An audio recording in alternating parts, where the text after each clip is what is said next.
going live.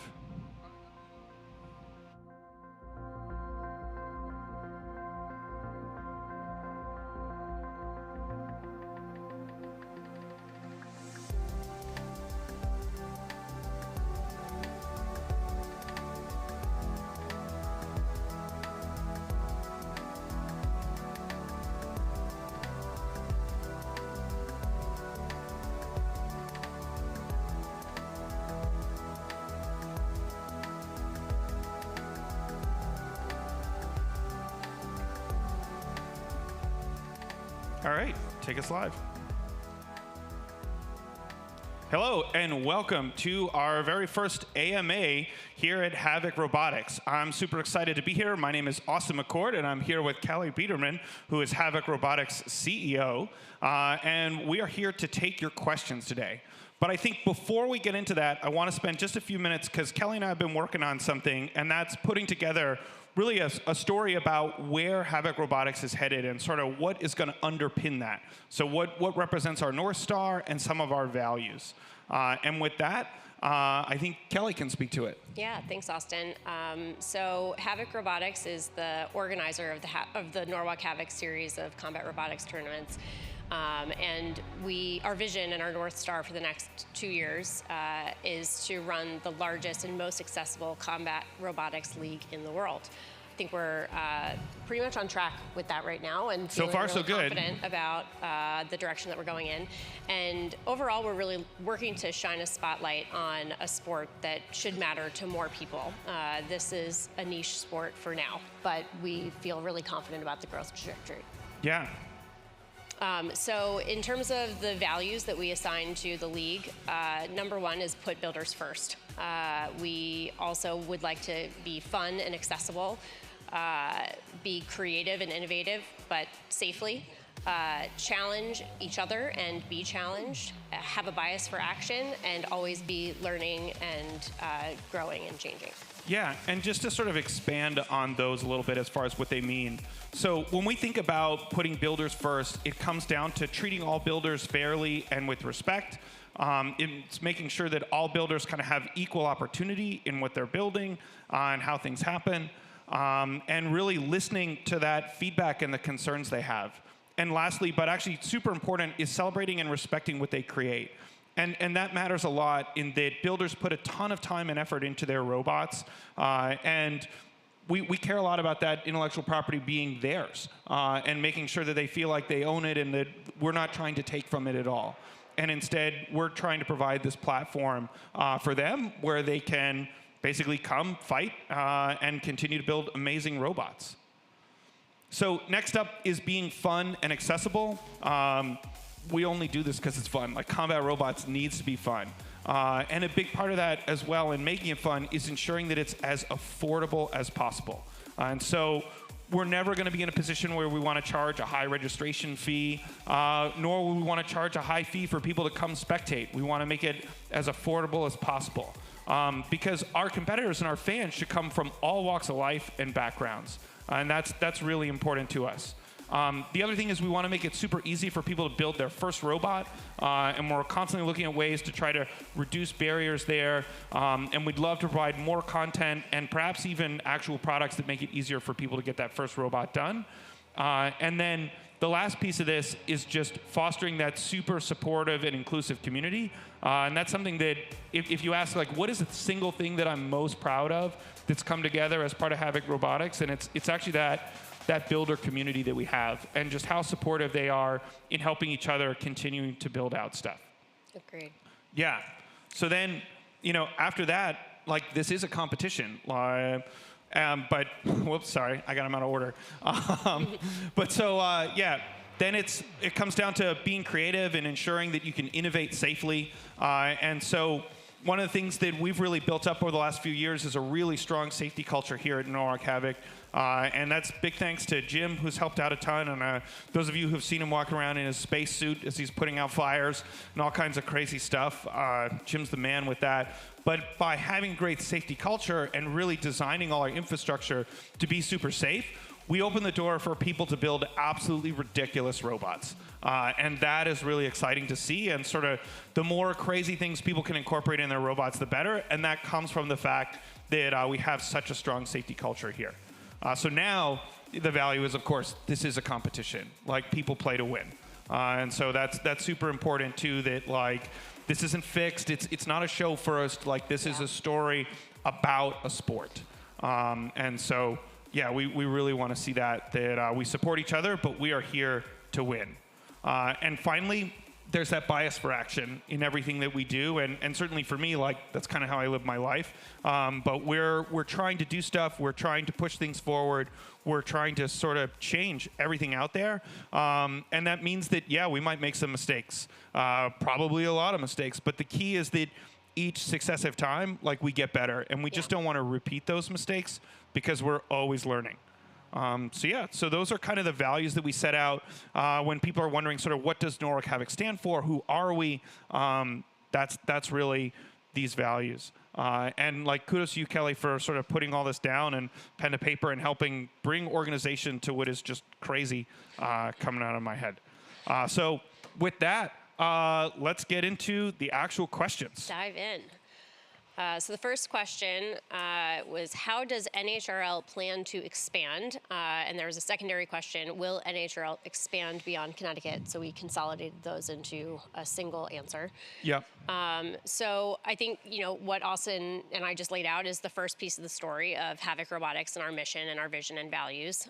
We want this to be the premier league for combat robots. And like we said, we think it can be a big deal, on par with other professional sports. So yeah, events will exist in more places than Norwalk. We're considering how you could compete in a Norwalk-style cage somewhere other than Norwalk. There's a lot of complexity here, but the transferability of our competitions is really important, and we're working to make it scalable and repeatable right now. Yeah, no, I think that this is just the beginning. These are early innings, and you think about where Norwalk was just a few years ago. 2 years ago, we were a single cage, and now we're 5 cages. So continuing to expand, and you'll see that both from what we can support here in our facility in Norwalk, as well as being able to reach people basically around the world as we try to bring that awareness to this sport and help grow the sport overall. Right. Next question was moving finals to January instead of December. We understand that December is a really difficult time for everybody. It's a busy time for school. It's a busy time for family. It's an expensive time of year. We understand that. We hear the question. This isn't something that we can change for 2022, to be candid with you, but we do, like I said, hear you on this, and we will consider changing our schedule for 2023 and see how we can accommodate that. Some of the stuff, in order to book everything that we need, we basically have to do it a year in advance, which is crazy. So unfortunately, our 2022 dates are locked in, but I think that not having an event in December makes a lot of sense because it's just such a busy time for everyone. Mm-hmm. And so in the future, we'll figure out how to do that, whether we move it to January or whether we play with the schedule a little bit and have our finals in February, or not February, November. In November. Yeah, backward. In November, we'll make space for that. Yeah, I mean, we're going to see now what it's like to have events closer together. So that's going to be something that we take the learnings from. Yeah. We've got our March, April, May events in close succession. So we'll take some learnings from that and see if we can apply those to moving finals. It's interesting as people vote, like, the order of these questions is changing around from where you started. But like the next one would be, how will Norwalk eventually make money? How will Norwalk eventually make money? I mean, the first step is getting eyeballs on our content. We know that we have a strong community now, and that community is filled with people that a lot of brands and other organizations are trying to reach.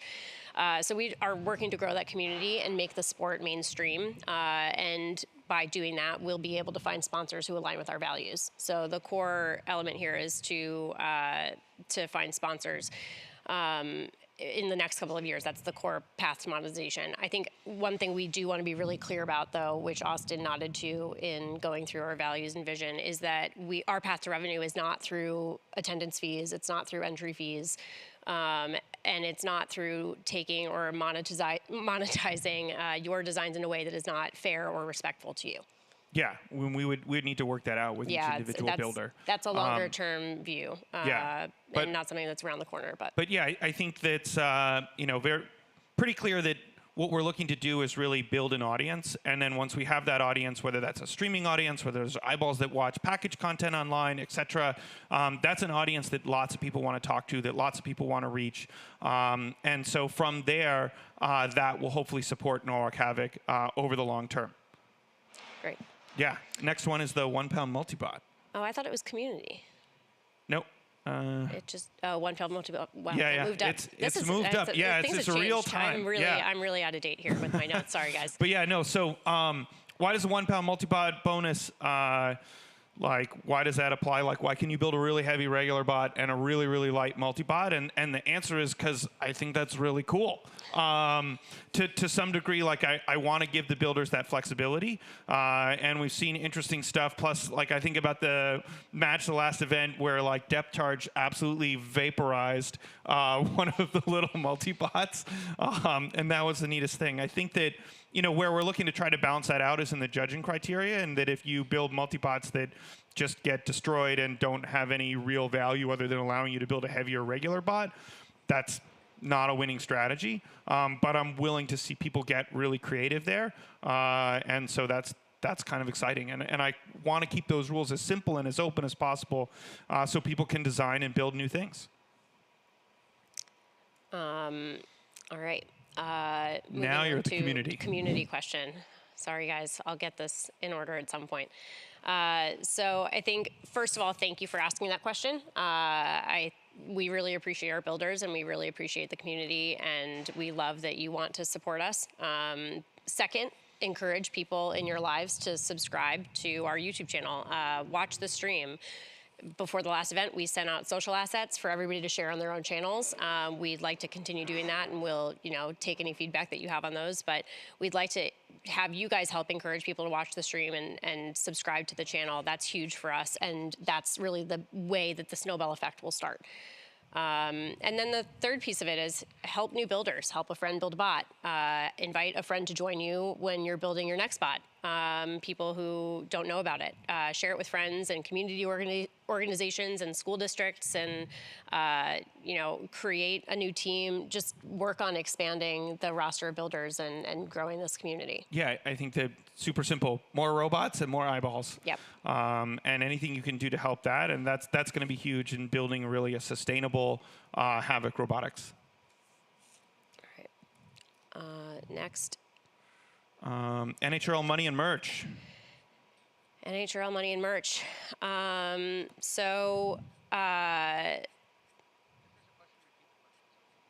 Yeah. So currently, NHRL owes its existence to Austin.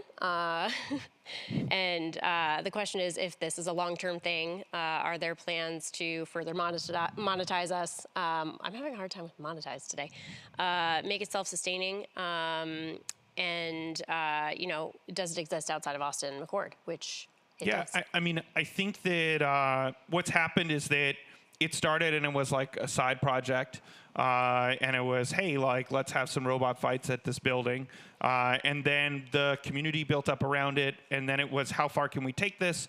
And then we built all these cages, and then you realize, like, wow, there's something here that's really unique.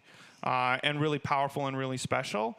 And that was the point where it's like, wow, I have a full-time job. I have other things going on in my life. And so that's why you existed. It was like, Kelly, come do this wild thing and take charge of this robot project and turn it into something huge and enduring. And so that linked, that gateway between being this weird thing that came out of my head and an enduring league in a sport that's seen the same way esports or auto racing or any of these other sports are seen. The place to get there is through you. Yeah. Like that's your challenge, is to build that. We're in the middle of that transition right now. Yeah, but that's something that I support, and like this is not a short-term project, but a long-term project that takes place over years. And the thing that's most important right now is just building that audience. And so when they ask about merch, like we sold around $4,000 worth of merch in the last event, and it cost approximately $100,000 to run the last event. So we still have a $96,000 gap. And that's think, without a margin. Yeah, and we didn't include the cost to make the merch. So it might be slightly higher. So right now, there's a huge gap between those things. But the strategy has been, let's bring the production value up. Let's improve the quality of the event. Let's make sure that it can run. It's structured, and then build that audience. And so now we're going through the process of how do we build the audience. And then the third piece is then, let's bring in sponsors that can sponsor different pieces. And so, you look around the arenas now, we have fake sponsors on all the walls. And it will be exciting when those are real sponsors all across the board. And this is really a group of people that a lot of folks want to reach. And so I think there's real opportunity there. Agreed. And, obviously Austin has been really generous and a great great leader for the league. And still is. We work really closely together on every decision that we're making. But, I think he's willing to support it until it stands on its own two legs. But, please try not to hit him with the bus. It's just general. That's a good, please don't, independent of whether or not you like the league. But, it is its own business. It does have its own real ambitions. And it's not a hobby that he's, running out of a basement. No. Next up is when are registration caps coming for beetle weights? And so I think that the thought process here has been so much around how do we avoid having to implement registration caps? Because for me, the thing that sucks the most is having to tell some builder, sorry, you can't fight. Yeah, it's like at the last resort. Yeah, that's absolutely not what I want to have happen. And so we've been experimenting with a whole bunch of different stuff. The last event that we had was absolutely massive. It was our largest event ever by a huge margin. And we tried a few things around parallelizing some matches and how could we do that. And there's definitely a lot of learnings. One, in improving the experience associated with matches that are going on in sort of that secondary cage, and really making sure that that's also a spectator draw, et cetera. So a lot that we could do there. The next thing that we're experimenting with is what if we have more Norwalk Havocs more frequently? So we have a Norwalk Havoc coming up in less than 2 weeks. So we're having 2 Norwalk Havoc events in under 30 days. And you can see that the number of robots that have signed up for this event, there's still, signups aren't nearly where they were at the same time for the last event. So these brackets should be a lot lighter. I would say, hey, if you're thinking, I don't know, should I get in? This is a good event to sign up because it might be your easiest chance of making the finals. Then the other thing you see, we're experimenting in May with bring a first-time robot. Let's have an entire event where people bring brand new robots that we've never seen before. And so we're really excited to see how that turns out. And then finally, in July this summer, we're trying a 2-day event. So we're trying basically every different possible combination of things we can do so that we're never in a situation where we tell builders, no, you can't fight. Yeah. And we're going to see from that what works, and this speaks to that kind of bias for action, and it speaks to that being inclusive, so that it's not like, oh, are you in the know, and did you register and sign up 30 minutes at that moment, but instead, how do we make sure that there's space for everybody, and we can still run an event in a reasonable period of time? Right. It goes back to the North Star of just making sure that we're as accessible as possible. And like Austin said, reg caps make that harder. Yes. The next question is give Brett a gun. There's not even a question mark there. And I would say that there's enough gun violence in America that we don't need to arm the robots. Yeah, that's a hard pass. Yep. You want to take the next one, which is how to get to 1 million subs. How do we get to 1 million subs for the stream? I think it's just a button you click. It's just 1 million subs. You just get it. Yeah, we would have said it's a slider in the YouTube studio. We haven't figured out how to use it yet. Yeah, I mean, I think obviously everything we've said so far about getting eyeballs and everything that we need to do, that's that's a big part of it. We're doing everything that we can on our end. We're making a lot of investments in the stream by improving production quality and marketing the stream and running ads and just doing everything we can to generate interest. But I think right now YouTube is our home, and the more places that you can share our content and get people excited about it, the more people who will watch it. Down the line, there might be opportunities on other streaming platforms. It might not be a single place that we stream. We might get audience from multiple places. It's really just about how we get more eyeballs on it, and we're keeping ourselves open-minded about how we get there, and also knowing that it's not an overnight journey. I think the people that have multi-million levels of subs have been at this stuff for years and years and years. Yeah. But the people that actually drive that fan base or drive that growth, is the fan base. And that there's just only so much you can do as the creator, and it takes a passionate fan base to go and encourage and share and distribute and drive to get more people to sign up and subscribe on the stream. And we want to try to give you all the tools to do that, but we ultimately can't do it without the community in getting there. But I'm really excited for when we do have 1 million subs, and like the day that like our builders get noticed just walking down the street, and they're like, "Oh my gosh, you're the person that built that? That's amazing." Like that's going to be so cool. The order of the questions has changed again. So Sweet. Any plans to expand to more than one rookie or experimental May event per year? I think the answer to that is we need to see how this one goes. Yeah, let's have one first. Yeah. Like before we sign up 2, we'll have one. But if it goes really well, then obviously we're looking for more ways to do that. Yes. The next one is around centralized rules documents, and that the competition rules are spread out in different places across the wiki. Hear you. Gil, the wonderful Gil, has already taken some steps to rectify this. So he will continue working on it, but please point out any specific issues that you notice.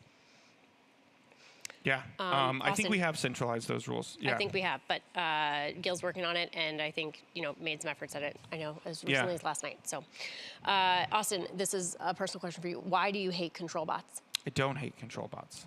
I just like robots. The people have spoken. The people think you hate control bots. I don't hate them. I think that I love weapons. I like sparks and fire. And you can love something, and that doesn't mean that you hate the other thing. But super important is the weapon factor is what brings so much creativity and adds so much more engineering challenge than just a pushing match. And so you see robots struggle with gyroscopic precision and in designing stuff that can handle all the kinetic energy they're putting into it. And I love the extra challenge that adding the weapon brings. And so, maybe it's not a pure control story, but I would say that if you look at it, who wins these events, who wins these fights, it's robots that can demonstrate that they have control. Because if you're the best at control, you're going to be the best at aggression. And you're ultimately probably going to do the most damage. And so control matters a ton. And you see it's like who's put enough hours in behind actually driving the robot and feeling what that means and tuning it and turning it well. And it's why you see some folks like super experienced competitors like Jameson Go crush it with ultimately an older robot design because they just have so much control. So I absolutely don't hate control bots. I have a ton of respect for them.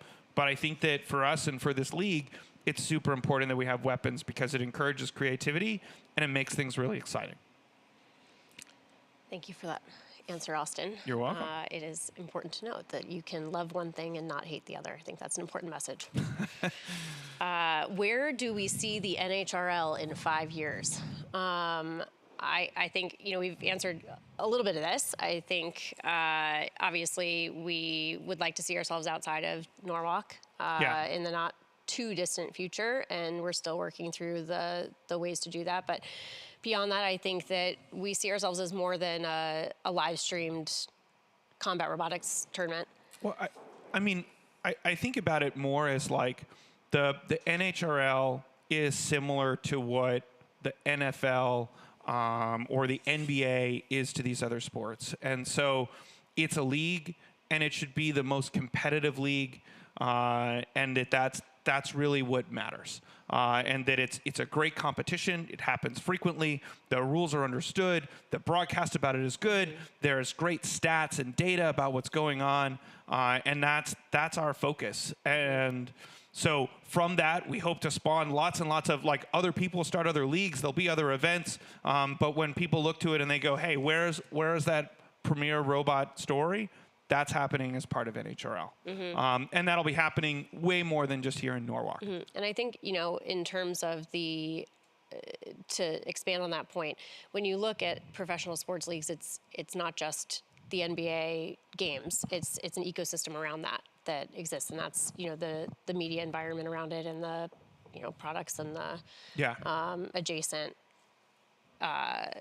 things that go alongside the sports league. So I think you'll see us continue to expand that, and I think that in the next 5 years we're hoping to have more around the ecosystem of combat robotics. Yeah, well, that broader ecosystem is what's really exciting, and what's cool is how that will come down and help the builders. Yeah. In that there'll be sponsorship for them, there'll be stories about them, like they're creators, both in the sense of physically creating these competitive robots, but also in being stars all unto themselves.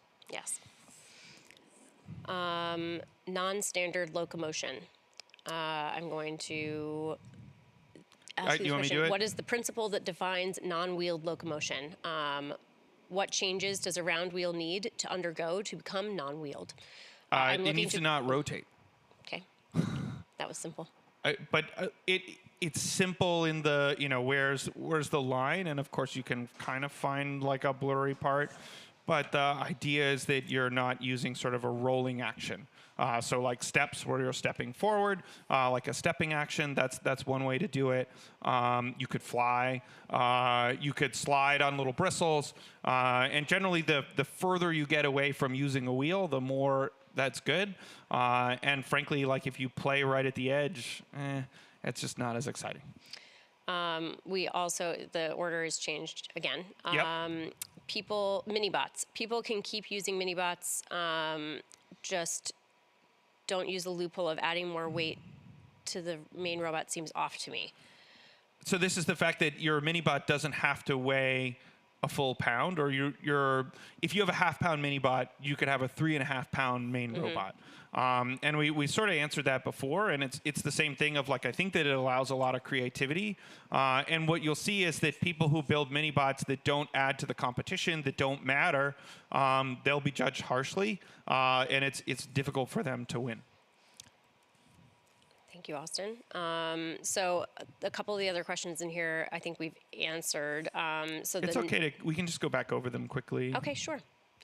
We can go back over non-standard locomotion you just answered. So NHRL clear. Expand beyond Connecticut, yes. Yes. We would like to have other locations outside the U.S. or within the U.S., possibly outside the U.S. Who knows? Yeah. Still working through the details of that. Yeah, and I think we're exploring a lot of different options there, but that's something that probably won't happen in 2022, but I would be surprised if 100% of our events in 2023 happen in Norwalk. Agreed. Is NHRL a competition or a show? Can I answer this in one sentence? You can answer it. It is a show about a competition, and that's really important. And it's actually kind of amazing when you look at how the event is run. There's two separate teams, and there's a team that's responsible for running the competition, that fills the cages, that manages the bracket, and then there's a team that produces a show about the competition. And those are two different groups, and in some ways, like we've had some blurring, and that's actually something that we're working to make sure stay two separate groups.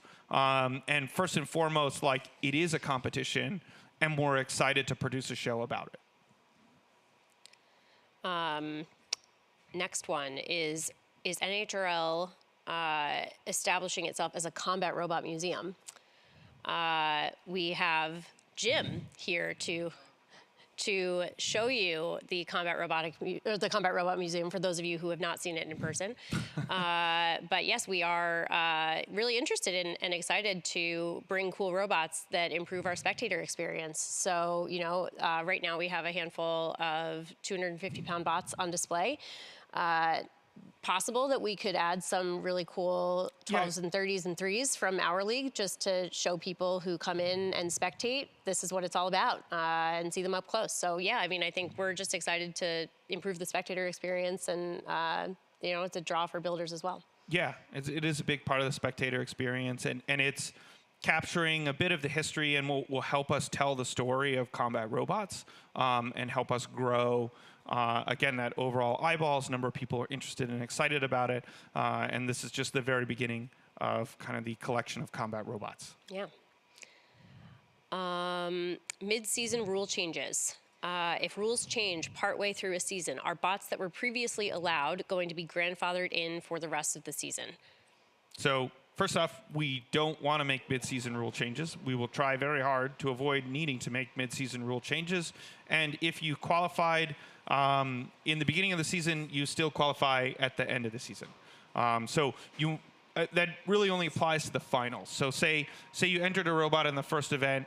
Maybe you didn't qualify for the finals, and then the rules change, and you want to enter that same robot in the November event. Yeah. Like, probably not. But if you want to enter that robot, if you made it to the finals, that design is allowed in the finals. Yeah, it's not retroactive. It does not retroactively apply to bots that already qualified. Yeah. What are your thoughts on adding weight classes all the way up to 250s? So I think that accessibility story is the big one. That's and the big so for us, I don't know, like a really competitive 250-pound robot is not accessible to a lot of people. They're very expensive. And the repair times are very long. It is a difficult endeavor to build, operate, repair, maintain one of those large robots. Much less building the cage, Yeah, replacing the floor. I'm willing to take on some of those challenges. That's you're looking at it from like, this is our handle, but I'm thinking about it again like that builder first lens of like this is tough. And so I think what you'll see is we may add more weight classes in the future. What I'm really excited to see is sort of the building out of our 12 and 30-pound weight classes and how those robots have improved. And you think about like the first iterations of those weight classes was robots that were made out of duct tape and stuff, and now, wow, they're seriously destructive, and have caused us to think about even our cage design. So, we're going to continue to explore there. And what I don't want to do is have too many weight classes that it just dilutes everything. And so let's see if these weight classes that we have now start ending up as popular as the 3-pound, then yeah, absolutely, we'll continue to make more space with new weight classes. Agreed. Can Fluffy have curves? Have you considered giving house bots more grab? We have not considered making a whole lot of changes to the house bots. A lot of this depends on Eamon's welding capabilities, and square robots are easier to build. And we give away all the Send Cut Send gift cards we get, so the curved metal is harder for us. We actually have to pay to have that done. Maybe if we kept the gift cards, then it would be different. But we're not going to keep the gift cards, guys. No, we're not going to keep the gift cards. But yeah. Next, can we run smaller events between the big competitions? So the idea here is that our big competitions boast a very competitive field, and maybe we could run some smaller practice sessions. I think, we just want to address this from the point of the complexity of executing our events is pretty significant. And so, just to kind of level set on that, running a casual event is actually not all that different than running a full event. Yeah, so I think a couple pieces. One, like the Friday night seems like, oh my gosh, like you could do it, like everything's already all set up, but that means that we would have to replace the floors over the course of the middle of the night. And the cameras that are inevitably broken. And if cameras get destroyed, like there's a whole lot of maintenance and work that has to happen associated with getting everything in fight condition. Like it's actually, if you want to come run stuff that doesn't matter, you need to do it after the big event, not just before the big event. Yeah. But minimum staff, like we were talking about this, it takes around 10 people. You need 2 people per active cage. You need green room people. You need a minimum staff in the control room. There's a whole bunch of safety associated with having people around in case something happens at a machine shop or in the pits, to be there to whisk away a robot if there's a fire. And all those things are expensive. And so if we had a way to pay for these junior league events, absolutely we would do it. Mm-hmm. But I think right now, our challenge is like, how do we've got to get enough eyeballs and enough energy to have line of sight on making our big events break even before we can start sort of a lower tier set of events and hoping that we can get the eyeballs or energy to have those break even. I'm going to do a refresh to see where we're It's more cock, please. Which they're referring to the 5 multi-bot that competed last year. So they show up, fight, come fight, like sign up. I would love to see it. I'm disappointed that the cock multi-bot setup wasn't able to come to the finals. Like I really want to see that play out more, and I love like when people design new creative robots like that. So I'm with you. I'm on the same page, and hopefully we will have more creative multi-bots like cock. The next unanswered is thoughts on moving to a single elimination format in prime time. So we played around with what that might look like. Yeah. I don't think we're ready. And instead, like we have all these other things around reducing the number of robots that show up of like hold events frequently, bring new events, try a 2-day event. And this is kind of in the same nuclear option as like limiting the number of beetles that could register. And so we want to be careful there because it's tough, especially in those round robin situations where it's like, well, are there really competitive robots in your round robin group or not? And it's easier to keep a clean, it's double limb all the way through. But I hear you like that the current length of the robot events that we have now is unsustainable. And so we're experimenting on ways to sort of bring that in. Yeah, trying one thing at a time, and that's certainly an option on the table. Yep. Would mechanism wheels on the house bots be worth it? No. Also, the floors get really cut up, and mechanism wheels perform really poorly on like really beat up floors. Sportsman class. Any thoughts to change a 30-pound sportsman over 12-pound sportsman? I have no thoughts of current. I mean, it's certainly an option. 12-pound sportsman has not seen a lot of robots show up and fight in it, so potentially open to it. The nice part about sportsman is that it's not really part of the final story, so perhaps sometime like in July we could consider that. It might fit well in a 2-day event, and in sportsman you win a handshake because it's about being a good sport. When are you going to let in Thunderchild? This is not a meme question. The community demands it. I don't know who Thunderchild is. I don't know who Thunderchild is either. Sorry.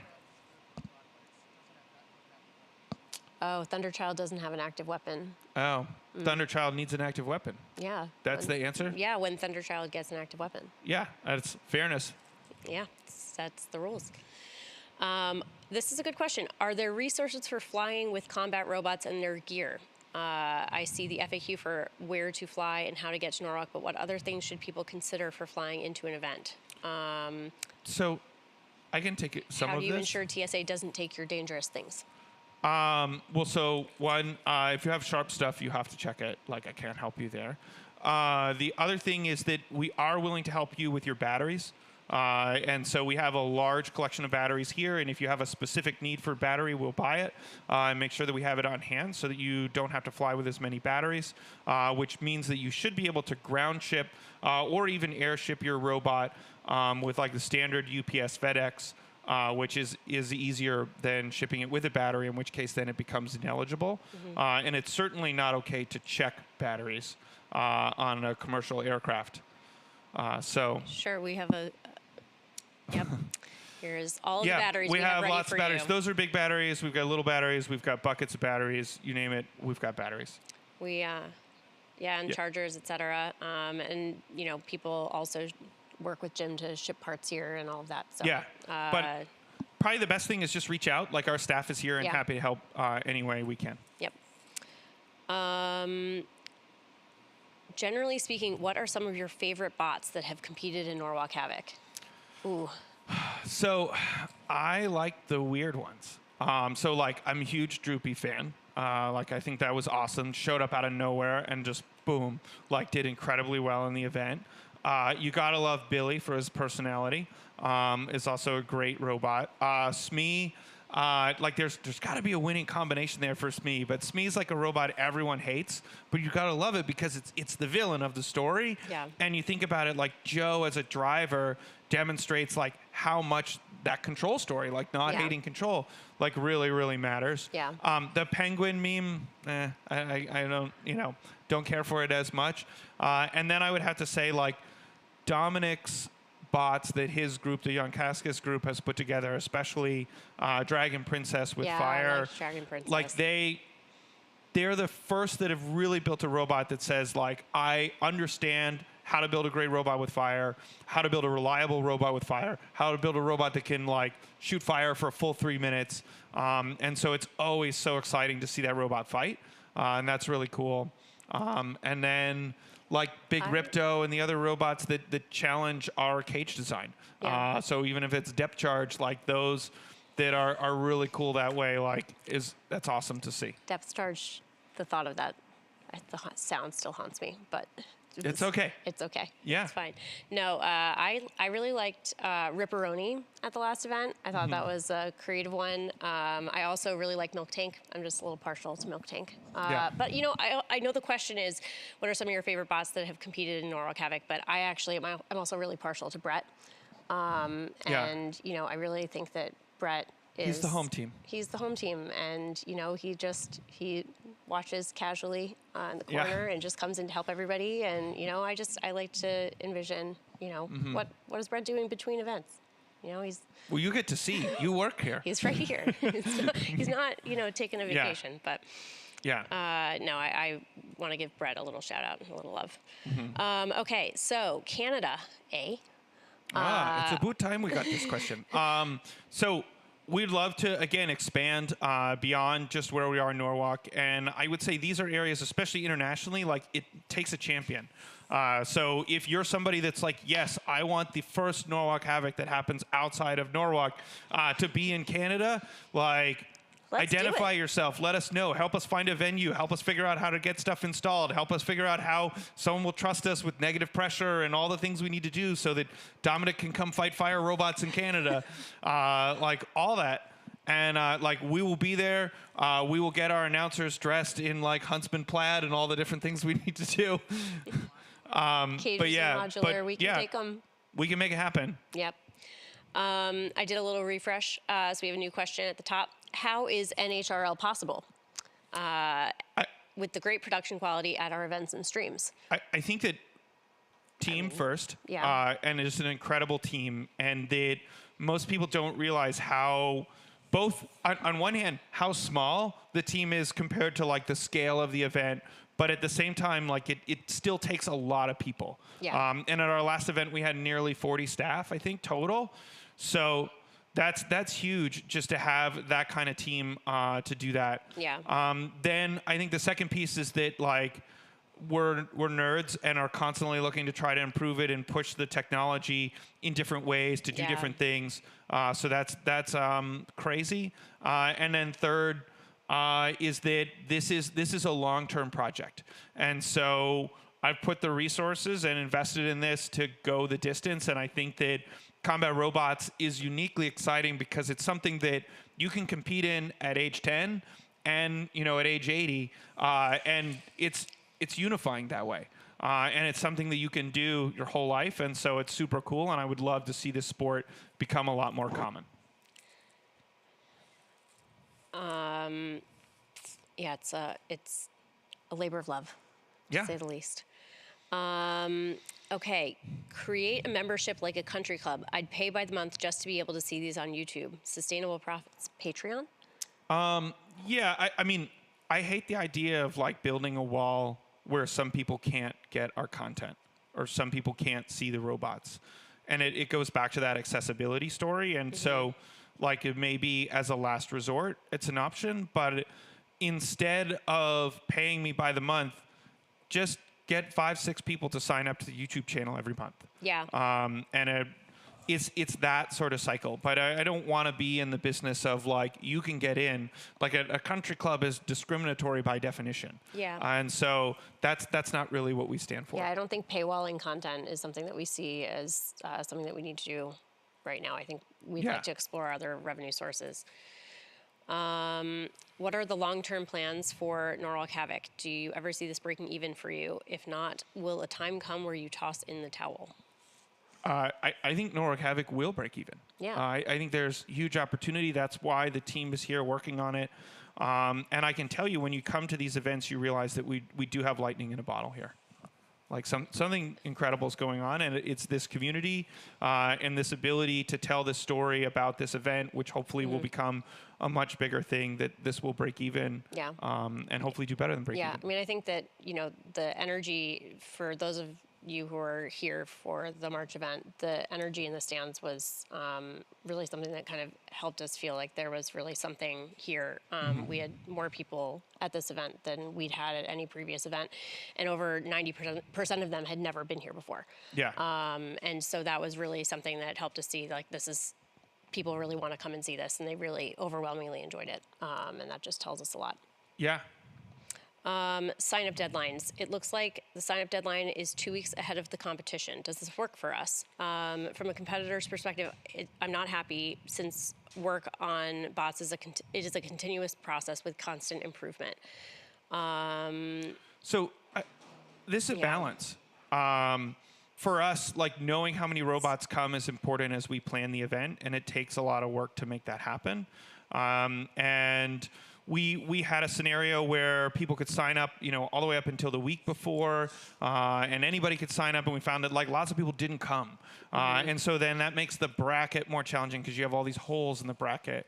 And so we're trying to find a balance, and certainly you can sign up and then decide you can't make it. And that's possible, and yes, it means you'll forfeit $25, which is a bummer. But it's not the end of the world, and we're trying to sort of work that balance there. But yeah, I think the 2 week piece is best for us and for everybody else, in just that we can run the best possible, most efficient event if we have some idea, hey, our 10 robots going to come up, or our 100, and the layout for the tables in the pits is different.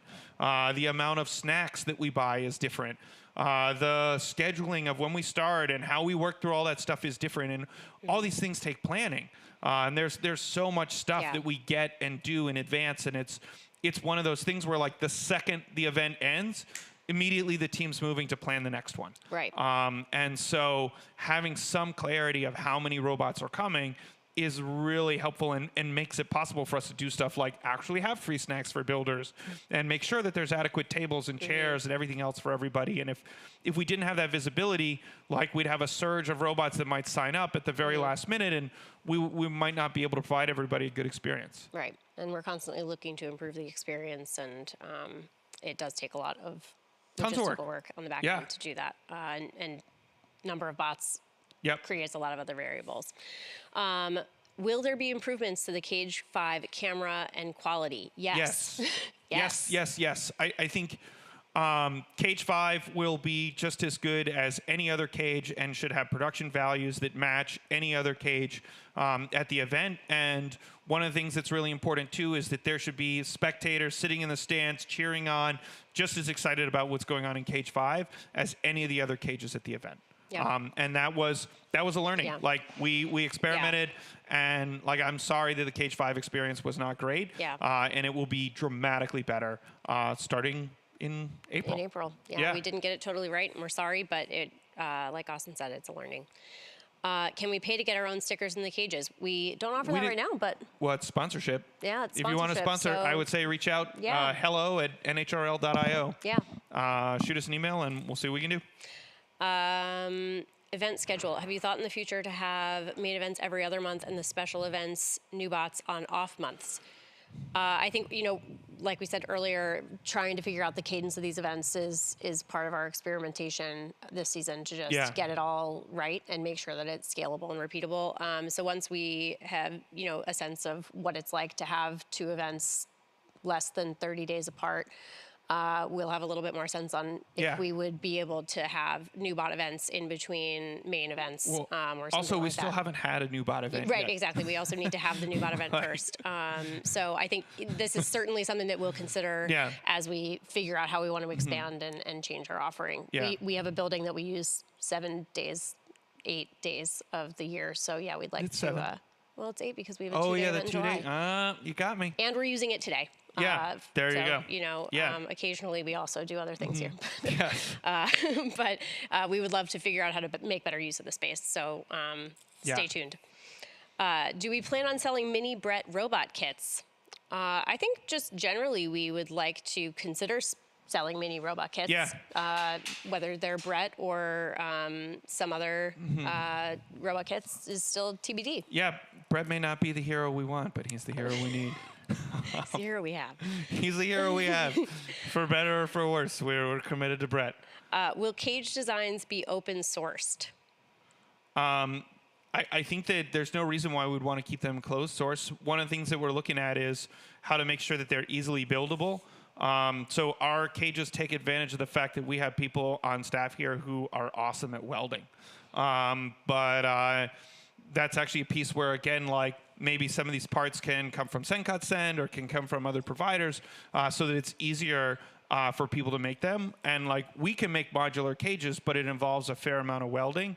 But we'd love to be able to have a kit that anybody could go and build and set up and run modular cages that are safe, that are structurally sound, but don't require any welding to build.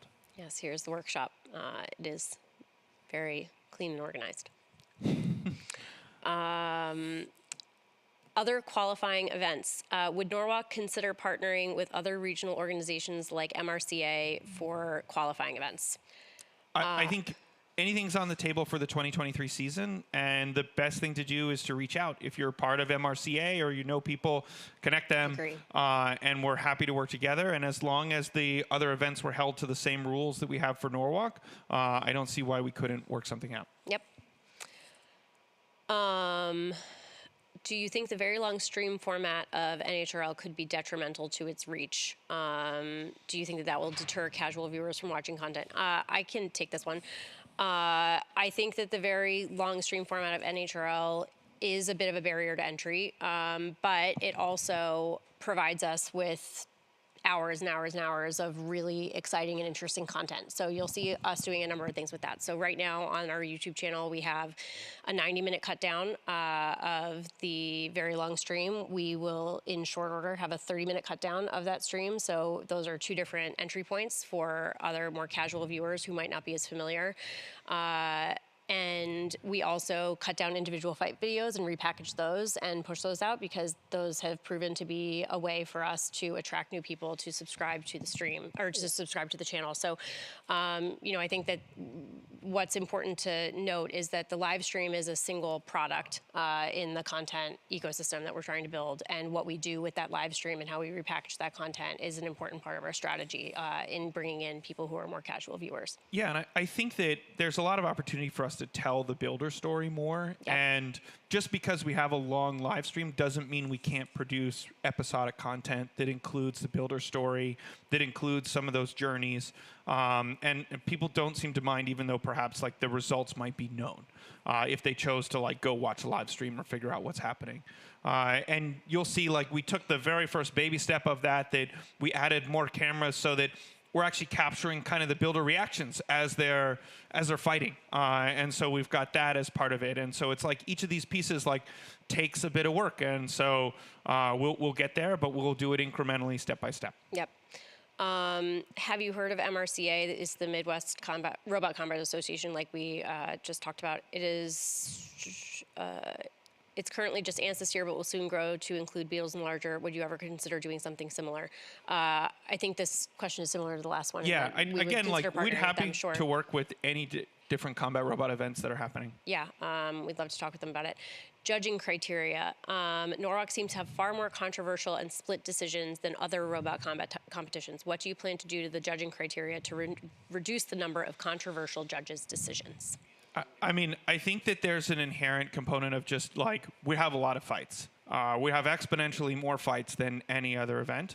And for our judges, it's a long day. We've just also worked really, really hard to create new judging criteria that should be fair. And I would say that we've close fights. Like, and so, of course, like these judges' decisions are hard.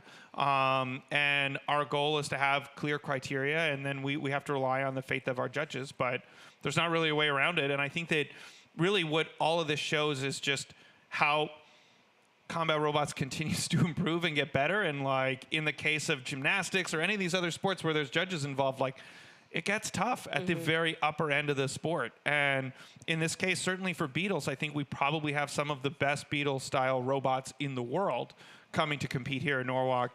And so, yeah, so it's tough to decide sometimes. How to feel about children at NHRL. It feels like we are getting more and more young people involved. Is this something that we will encourage, and how are we keeping the safety of young kids in mind? Yeah, I mean, we are certainly getting more young people involved. Yeah. More young people are attending. There's, a lot of interest in and among families in getting their kids involved. I think, safety, like we've said, is a big priority for us, and we have really strong safety design, which is tested at every event. And, I think we feel confident about that. But also just really teaching best safety practices as a starting point is important as well. So we want to be open to everyone. And so that includes children. And it's a great way, like you think about, like growing up, like if I had the opportunity to do this, like I would be all about this. And a great way for kids to get into STEM and STEAM and like the whole process of building and making stuff. And so absolutely we want to always keep it a friendly environment where they feel like they can participate. We'll do everything we can to keep stuff safe, but safety is also, the responsibility of their parents, and it's a personal responsibility piece, and you hope to teach that early and build that in, but we're doing everything we can to help people along that journey. Do we see the NHRL becoming the alternative to BattleBots? I think we can coexist with BattleBots. Yeah, I don't, goes just because you love one doesn't mean you have to hate the other. And that, like, BattleBots is out there, and it's a television show, and it, where the line is drawn between television show and competition might be different. For NHRL, like, we're a competition first, and it's a show about a competition, and then that's pretty important. But yeah, I mean, we love everything that they've done to bring attention and eyeballs to the sport. The nice part about our stuff is we're always going to be more accessible, and it should be a lower barrier to entry. Okay. BattleBots, building 250-pound robots is hard. Yeah. Accessibility is key. Upstairs pits. This person is noting that the refreshment table and snack table was set up and not maintained, which is an oversight on our part, and I'm sorry about that. And we will fix it for next time. So thank you for letting us know, and we will fix it. Then we've got the Cage 5 stuff, which I think we covered earlier in the stream, just around the quality of Cage 5 experience wasn't great. And that was absolutely a mistake that we're fixing. And Cage 5 will be just as exciting and energized and have as many cameras and have as high quality a stream as anything that you'll see in any of the other cages, as well as having spectator seating around it, and it will be a destination just like anything else. And that was definitely true, because while Cage 5 was active, there was nowhere to sit in front of cages 1, 2, 3, and 4. So it's going to be a much better story. Someone is noting that they like the views of the builders during the fights, and as a competitor, it's fun to see the reactions to things during the fight. We're really glad you like that. That was, an exciting addition, and yes, we plan to keep that. Yeah. It's, something that we've, now built into our production capabilities. So yes, we plan to keep that. Yeah, we're coming down to the final 3 minutes here. I know the questions keep coming in, and we'll answer those last ones via email. Okay. Do you plan on bringing back the short clips, individual fight videos? About a month ago, you uploaded a bunch of highlighted fights that seemed like they would be part of a series and then stopped. Yes, we plan on bringing these back. It was, a test and trial run, and then, focused our energy on marketing the stream, and we'll do more and bring them back for sure. But glad you liked them, and it seemed like everyone else liked them. So awesome. I see some quick ones. Judges' decision scorecards. We're working on a way to embed that in the wiki so that people can see what all those judges' results are. We've logged it all, so we should be able to share it. Would we consider having 2 to 3 sets of judges to swap out? We did actually have 2 sets of judges at this past event for Cage 5 and then for the mainstream. I think, we're trying to just figure out how we best staff these events overall. It's a long day, and, as we adjust the length of the event as well, Yeah. thoughts on that will evolve. By running multiple cages simultaneously, it means we now need a minimum of 6 judges, and we're looking again. If you're interested in being a judge, especially if you've competed in this stuff before, reach out, let us know. But we need more team for that. Yep. And all this stuff takes team to make it happen. It does. I think the sub tournaments question. Yeah, like we've kind of already answered that around how we would best do it, and then logic and inspiration behind multi-bot bonus. Multi-bots are awesome. I also think having the multi-bot bonus match the size of the weight class below you is interesting. So with the 3-pound robots, lots of people build 1-pound robots, so you can bring a 1-pound robot and it's boom, ready to go. Could be your multi-bot. 12-pound robots. Oh look, your 3-pound can be the multi-bot. 30-pound. That gets a little scary, so had to adjust. But you get the idea, and that was sort of the logic behind where we set that. And I still think there's a whole lot people can do with multi-bots. That bot that fought last year called Cock, that was made up of a whole bunch of 3-pound robots, did incredibly well. I'd love to see a whole bunch of 1-pound robots come fight in the 3-pound class. Like, I think there's real opportunity to do interesting things with the multi-bot weight bonus. Mm-hmm. Complete compilation videos by weight class. So wondering if we can put all of the 3s, 30s, and 12s into their own videos. Certainly an idea, and we can try something like that. I think all these things are just a trial and error process right now, and trying to figure out the best way for us to allocate production dollars. Cool. All right. There are the last 2. One of them's a shout out, so thank you. And then the other one is for you, Kelly, which... Oh, I missed the start of the stream. Who am I? But more your background, because all I know is your name is Kelly Biederman, and you're the CEO of NHRL Ask. That is true. I'm Mystery Woman. So my background is not in robotics or combat robotics at all. My background is in media. I spent almost 10 years working at the Wall Street Journal and several years working for Katie Couric's media company before meeting Austin last summer.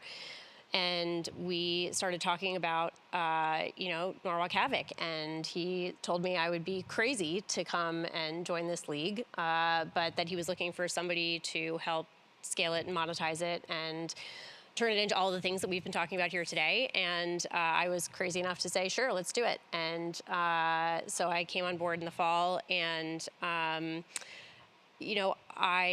been really just inspired by the community. I've been learning so much, but I've felt generally very welcomed by everyone that I've encountered.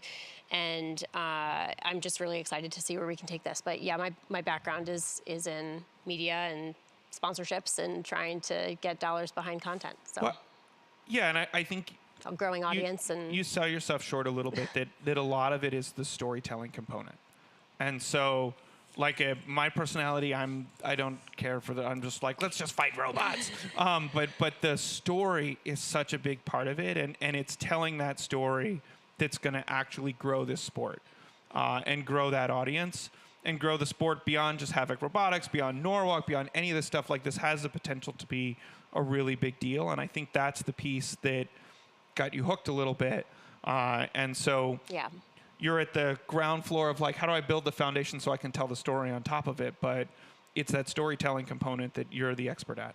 Thank you, Austin. I don't like talking about myself, so I appreciate you doing it for me. All right, no worries. Well, thank you all so much for tuning in, and this was fun. We survived. We didn't need to call an emergency commercial break for any reason, and hopefully we'll be chatting with everybody again soon. And if not, sign up to fight in April if you've got a robot or something that resembles a robot, and otherwise tune in April, and be sure to subscribe to both NHRL The Ocho and our regular stream. Thank you again.